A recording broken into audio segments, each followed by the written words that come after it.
네, 알아두면 유익한 IT 이슈들을 쏙쏙 소개해드리는 IT 본부 시간입니다. 늘 그렇듯이 김덕진 미래사회 IT 연구소장 나오셨습니다. 안녕하세요. 네, 안녕하세요. 반갑습니다. 김덕진입니다. 오늘은 바드 얘기죠. 네, 바드. 맞습니다. 사실 저는 솔직히 네. 챗 GPT는 써봤지만 바드는 아직 못 써봤습니다. 그렇죠. 뭐 지금 오히려 바드는 쓰기 되게 편해요. 그냥 구글에서 바드 검색하시면은 우리나라 사람들은 한국인들은 잘 쓸 수 있습니다. 왜냐면은 이게 예. 영어, 한국어, 일본어 이 세 개 언어로만 1차 출시가 됐어요. 그러니까 첫 서비스 언어에 한국어가 포함이 된 거예요. 네, 그렇죠. 오. 그래서 그러다 보니까 지금 나오는 것이고요. 실은 이게 이제 처음에 테스트 버전으로는 2월에 공개가 됐었는데 예. 그때 이 데모에서 일종의 실수가 있었죠. 예. 그런 바람에 오히려 구글이 주가가 폭락되고 그다음에 또 이게 챗GPT보다 너무 떨어지는 거 아니냐 이런 우려의 목소리가 많았거든요. 근데 이번에 구글 I/O라고 하는 구글의 연례 개발자 회의가 있습니다. 네. 근데 그 회의에서 새로운 신무기인 바드를 이제 사람들이 쓸 수 있게 내놓은 것이죠. 근데 그거를 보고 이제 뭐 여러 가지 평가가 나오는데 미국의 다수 매체들은 그래도 역시 구글이다 뭐 이런 평가를 좀 하는 것 같아요. 네. 그래서 월스트리트저널 같은 경우에도 뭐 검색의 새로운 시대가 열렸다 뭐 이런 얘기도 했고, 근데 또 한편으로 호의적 평가만 있는 건 아닌 것 같아요. 미국의 이제 IT 기술진 지드넷에 따르면 구글의 일부 직원들의 이제 이야기를 빌어서 바드 발표에 대해서 성급하고 애처롭다 뭐 이런 식으로 표현하기도 했고, 이제 코드, 그러니까 프로그래밍 코드 같은 것들을 챗GPT가 되게 잘 만드는데 바드도 잘 한다라고 얘기를 했거든요. 근데 그런 것들은 좀 떨어지는 것 같다 뭐 이런 얘기 나오고 있고요. 뭐 우리나라의 사용자들도 좀 여러 이야기를 하는 것 같아요. 근데 역시 이제 구글 기반이다 보니까 네. 이제 뭐 챗GPT보다는 좀 더 우리나라 거 잘 얘기해 주는 것 같다 뭐 이러시는 분들도 있는 것 같고, 어쨌든 좀 다양하게 지금 평들이 좀 갈리고 있는 상황이다 이렇게 말씀드릴 수 있을 것 그러면 같습니다. 여러 가지 상황을 그냥 각설하고 네. 제가 한번 이렇게 좀 우문일 것 같은데 호랑이랑 사자가 싸우면 누가 이기느냐. 그러니까 챗GPT랑 네. 바드랑 싸우면 네. 둘이 붙여놓으면 네. 누가 더 똑똑합니까? 이거를 제가 궁금해가지고 호랑이와 말씀하신 대로 사자가 싸운다고 하잖아요. 네. 제가 호랑이와 사자가 싸우면 누가 이기니 물어보고 사자한테 호랑이와 사자가 싸우면 누가 이기니 물어봤어요. 아, 진짜 해보셨어요? 네, 그러니까 그러니까 바드한테 네. 바드랑 챗GPT 중에 네. 어떤 게 괜찮니라고 물어봤고 네. 챗GPT한테 챗GPT랑 바드 중에 어떤 게 괜찮니 이렇게 물어봤거든요. 역시 각자 편을 들긴 하는데 바드가 무슨 얘기를 했냐면, 일단 챗GPT와 바드의 차이라고 했을 때 둘 다 방대한 양의 텍스트고 예. 코드 데이터로 학습을 했고 창의적인 콘텐츠가 잘 만듭니다라고 했거든요. 근데 바드가 본인에 대해서 얘기할 때 챗GPT보다 내가 훨씬 더 데이터가 크다. 그래서 학습이 잘 돼 있다. 그리고 또 다양한 작업을 할 수 있다. 뭐 이미지도 넣을 수 있다. 이런 얘기도 했고요. 제일 큰 거는 역시 실시간성이라는 건데, 예를 들면 챗GPT는 2021년까지밖에 데이터가 없잖아요. 네. 근데 이제 바드 같은 경우에는 이제 최근에 구글 트렌드 데이터까지도 이제 계속 이제 보고 있기 때문에 어떤 검색을 하듯이 최근의 데이터를 넣으면 대답을 잘한다는 거죠. 그래서 그런 얘기를 했고요. 챗GPT한테 그러면은 너랑 챗GPT랑 바드랑 어떤 게 좋니 이랬거든요. 근데 일단 챗GPT는 못 알아듣습니다. 바드를 모르니까. 네, 그렇죠. 그래서 실제로 질문을 했더니 챗GPT와 바드를 구분하는 게 아니라 챗GPT와 구글 번역기를 비교하더라고요. 그래서 확실히 데이터의 차이가 있다는 건데, 그건 무조건 바드가 좋냐 이건 좀 아니고요. 실제로 제가 써본 결과로는 기본적으로 검색의 내용들을 빨리 가져가는 건 확실히 바드가 좋은데, 글을 써주는 양이 있잖아요. 그러니까 네. 글의 길이 자체가 바드는 좀 짧아요. 그리고 이제 챗GPT는 상당히 글의 내용, 그러니까 답변의 길이가 상대적으로 2-3배 이상 깁니다. 그거는 바드가 애시당초 그렇게 설계된 걸까요? 아니면 아직 학습량이 부족해서 그런 걸까요? 그러니까 그게 이제 두 가지로 해석해 볼 수 있는데, 제가 볼 때는 첫 번째로 그렇게 지금 설계가 됐기 때문이라고 보는 게 정확할 것 같아요. 왜냐하면 답변의 길이 자체가 지금 검색된 내용을 기반으로 설명을 해주다 보니까 뭔가 긴 글을 쓰면 글이 끊기거든요. 네. 그래서 그걸 뭐 더 써달라고 하면 더 써주긴 하지만 기본적으로 한 번에 낼 수 있는 양은 좀 제한적인 것 같고요. 뭐 향후 필요시에는 좀 더 업그레이드지만 학습의 차이라고 볼 수는 없는 것 같고, 지금 서비스를 여러 가지로 뭐 테스트는 해보고 있는 것 같습니다. 그럼 지금까지로는 바드든 챗GPT든 각자 잘하는 측면이 있다. 네, 아직은 그렇죠. 좀 판단하기 애매하다. 그리고 중요한 거는 둘 다 틀릴 수 있다는 건 꼭 명심하셔야 될 것 같아요.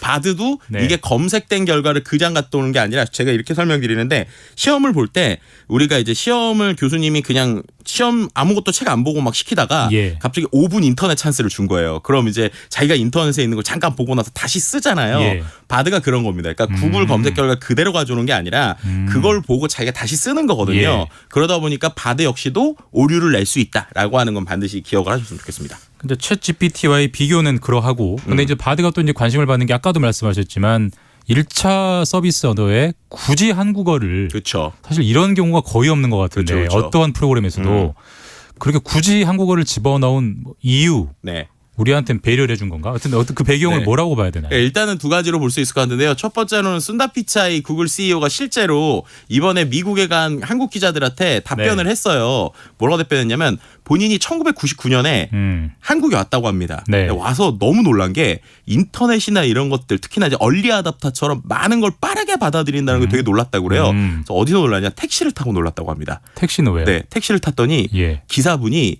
스마트폰을 3대를 쓰고 있더래요. 1999년에 99년에. 네. 그래서 쉽게 말해서 맵을 예. 예를 들면은 뭐 온라인으로 보는 우리가 내비게이션 앱들 있잖아요. 네. 그때는 뭐 이렇게 택시 앱이 아니었겠죠. 근데 네. 내비게이션 앱을 여러 개를 동시에 보는 이 모습을 본인이 봤다고 합니다. 그래서 와, 이 대한민국은 정말 역동적인 나라구나. 뭐 이렇게 생각을 하셨다고 해요. 굉장히 예외적 사례를 성급하게 일반화하신 게 아닌가? 그러니까요. 네. 뭐 그래서인지 네. 이제 어떻게 보면 우리나라를 좀 테스트베드 형태로 예. 와서 좀 본다라고 하는 게 첫 번째로 있고요. 근데 두 번째로는 더 흥미로운 게 뭐냐면 우리는 잘 모르지만 전 세계적으로 보면 이런 언어 모델, 그러니까 이런 대규모 언어 모델을 가지고 있는 나라가 거의 4개 혹은 5개라고 평가합니다. 이제 우리나라, 그다음에 미국, 그리고 중국, 그다음에 이스라엘. 이게 이제 그렇고 영국도 껴주기도 하는데 어쨌든 그 5개거든요. 네. 그럼 그런 관점으로 보면 우리나라가 가지고 있는 데이터량이나 기술이 상당히 좋은 거예요. 대규모 언어 모델이라는 게 무슨 말이에요? 쉽게 말해서 이런 챗GPT 같은 걸 만들 수 있는 원천 기술이라고 표현하면 좋을 것 같아요. 예. 그래서 그런 이제 데이터 학습을 하는 것인데 우리나라 이제 네이버가 이런 이제 그 데이터를 말씀을 생성형 인공지능을 가지고 있는 건데 예. 이제 그런 형태들을 가지고 있는 나라들이 있는 상황이다 보니까 우리나라를 조금 더 좀 이렇게 표현할 수 있을 것 같은데 대한민국의 서비스랑 좀 경쟁을 빨리 한다라고 저는 볼 수 있는 것 같고요. 특히나 이제 우리나라는 전 세계적으로도 되게 이례적으로 검색 엔진이 국내 거를 있는 게 거의 우리나라가 그렇죠. 유일하죠. 네. 그러니까 러시아 빼고는. 네. 그러다 보니까는 이제 이 기회에 한국 시장을 조금 더 빨리 들어와서 이제 한국 기업들과의 어떠한 경쟁을 하겠다라고도 볼 수 있을 것 같고요. 마지막 하나는 우리나라 이제 한국어가 우리 입장에서 보면은 한국어를 영어로 번역하는데 상당히 관심이 많잖아요. 예. 그렇죠. 근데 이제 죄송합니다. 영어를 한국어로 우리가 보는 것들에 관심이 네. 많잖아요. 근데 해외 관점에서는 한국어를 영어로 번역하는데 최근에 관심이 많다고 그래요.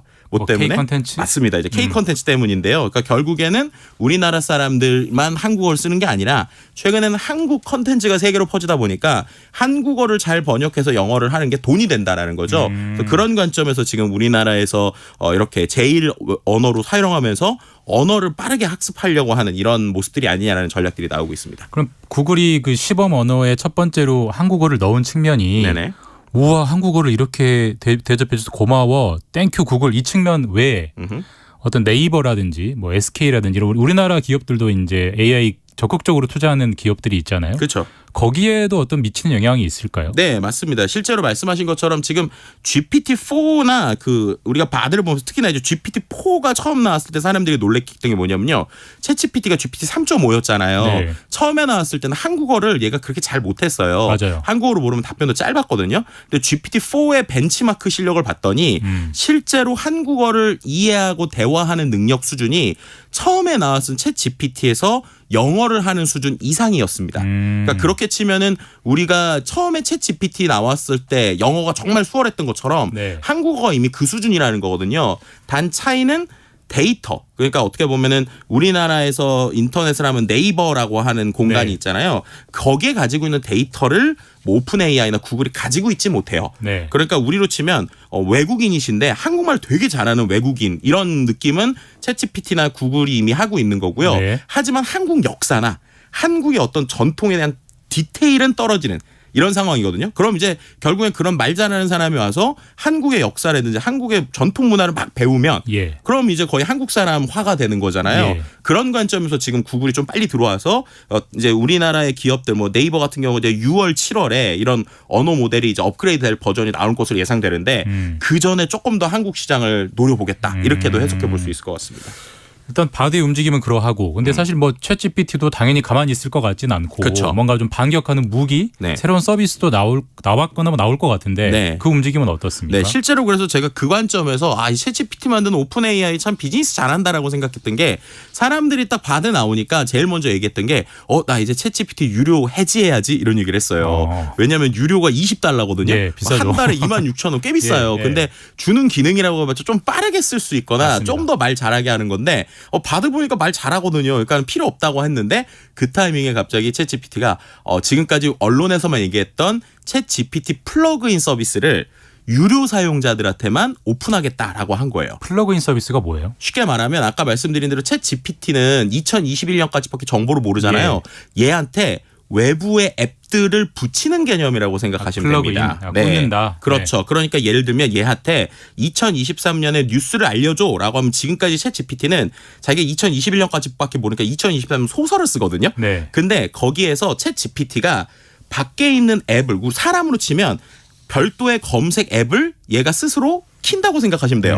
그래서 거기에 있는 내용을 보고 네. 그 내용을 자기가 챗GPT 안으로 가져오는 거예요. 그것까지 학습해서. 네, 그렇죠. 예. 그렇게 되니까 사용자 입장에서 마치 비서한테 시키면 비서가 우리 내부에 있는 거 말고 외부에 있는 거 막 알아와가지고 예. 해석해 주잖아요. 예. 그런 형태의 기능을 플러그인이라고 하고요. 이미 70여 개 이상의 플러그인이 공개됐습니다. 그래서 예를 들면 뭐 여행을 예약한다거나 아니면 자동으로 뭔가를 서비스한다거나 이런 것들은 원래 챗GPT 안 되는 거였거든요. 그렇게 끼울 수 있는 앱이 사실 한둘이 아니라 무궁무진할 것 같은데. 그렇죠. 그래서 말씀하신 대로 이 챗GPT가 나온 플러그인이 궁극적으로는 우리가 알고 있는 앱스토어, 네. 앱스토어를 대체할 수 있다라고 하는 주장들이 나오는 것이고요. 실제로 오픈되니까 국내에서도 아주 빠르게 몇몇 제가 알고 있는 언론사랑 그리고 몇몇 서비스는 이미 그 챗GPT 플러그인을 그 오픈 AI 마치 우리가 앱스토어에 앱 등록하듯이 예. 그렇게 신청해 놓은 상황으로 알고 있습니다. 그러니까 조금 있으면 우리가 뭐 챗GPT한테 뉴스 알려줘라고 하면은 그 안에서 예를 들면 뭐 KBS가 그런 거 등록했다 그러면 KBS 앱을 우리가 키듯이 예. 챗GPT 안에서 스스로 KBS 앱을 키고 그 내용을 본 다음에 그 안에서 얘기를 해주니까 2021년까지밖에 챗GPT가 모르더라도 네. 그래도 이 내용을 이해할 수 있는 이런 구조를 만드는 그게 것이죠. 사실 그 플러그인 뭐 시장 그게 네. 플랫폼이 자리 잡히면 너도 나도 거기 서로 이제 앱을 진입시키려고 노력하겠네요. 그쵸. 네, 맞습니다. 이제 그렇게 되니까 이게 게임 체인저가 될 수 있다. 역으로 이렇게 됐을 때 플랫폼이 제대로만 돌아가면 이 오픈 AI에 선점하고 있는 효과를 다른 곳이 이기가 어려울 것이다. 이런 얘기들도 좀 나오고 있는 상황이기도 하죠. 뭐 여쭤볼 거 많고 시간이 너무 부족한데 네. 제가 무식하게 여쭤보겠습니다. 네네. 바드 대 챗GPT 네. 누가 이길 것 같습니까? 이거 쉽지 않은데요. 이제 저는 예. 이런 관점보다는 이런 얘기 드리고 싶어요. 지금 바드 또 챗GPT 뭐 페이스북 또 아니면 네이버 등등등 언어 모델이 되게 많이 나오거든요. 예. 언어 모델의 특징이 다 다릅니다. 그래서 결국에는 한 2, 3년 동안은 누구 하나 살아남다기보다는 특징에 따라서 각자의 영역에 좀 접근될 것 같고요. 그런 관점에서 선점하는 자가 이길 것인데 지금 상황에서는 냉정하게 말하면 오픈 AI가 약간 반보 빠르거든요. 그래서 그 반보 빠른 속도, 그러니까 챗GPT가 반보가 빠른데 네. 이 속도를 빨리 누가 따라잡을 수 있을 것이냐 그 싸움이 되지 않을까라고 예상해 볼 수 있을 것 같습니다. 네, 다음에 좀 더 듣고요. 지금까지 김덕진 미래사회 IT 연구소장과 함께했습니다. 네, 감사합니다. 네, 감사합니다.